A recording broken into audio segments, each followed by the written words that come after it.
World leaders are forcefully pushing back against US President Donald Trump, accusing him of weaponizing trade and undermining global stability, as his administration threatens sweeping tariffs against close allies and refuses to rule out force to seize Greenland. From Davos to European capitals, leaders are warning that Donald Trump's actions risk shattering the rules-based international order and triggering a dangerous global trade war. Well, what has been Canada's statement? Let us understand about it. The old order is not coming back. Well, let us break it down about that. Notably, at the World Economic Forum in Davos, Canadian Prime Minister Mark Carney delivered a stinging rebuke of American policies under Donald Trump, saying that great powers are now using trade as a weapon. We are in the midst of a rupture, not a transition, and the old order is not coming back, Carney said. He argued that the rules-based international system was always flawed but is now openly collapsing under US pressure, and the strongest exempted themselves when convenient. Trade rules were enforced asymmetrically, and this bargain no longer works. Mark Carney also warned that tariffs, financial systems, and supply chains are being used as tools of coercion, exposing the dangers of deep global interdependence. Meanwhile, UK's leader says that tariffs against allies are completely wrong.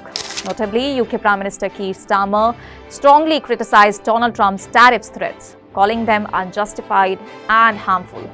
Threatening tariffs on allies is completely wrong, and a tariff war isn't in anybody's interest, Starmer said. While stopping short of immediate retaliation, Starmer warned that British workers and businesses would pay the price of a trade war, adding that the UK would prefer calm diplomacy over escalation. However, the UK government is preparing emergency measures in order to protect industries such as Jaguar Land Rover if US tariffs are imposed. Well, on the other side, Europe also took a stand, noting that we will not be blackmailed. European leaders have delivered one of their strongest collective rebukes yet of Donald Trump. In a joint statement, 8 European nations declared full solidarity with Denmark and Greenland, warning that Donald Trump's tariff threats undermine transatlantic relations. Tariff threats risk a dangerous downward spiral, the statement said. German Vice-Chancellor Lars Klingbeil accused Donald Trump of economic blackmail, while France's Emmanuel Macron warned that intimidation would not change Europe's stance. No threat or pressure will influence us, Macron said. Now let us shed light on Greenland's raw escalation. Donald Trump has threatened to impose 10% tariffs from February 1, rising to 25% by June unless nations agree to US ownership of Greenland. He has also refused to rule out military force, escalating fears about NATO unity.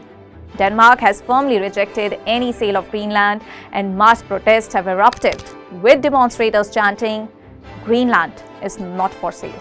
Well, what has been public anger and political pressure? Notably, public frustration is growing across Europe. In the UK, polls show 2/3 of Britons would support retaliatory tariffs on American goods.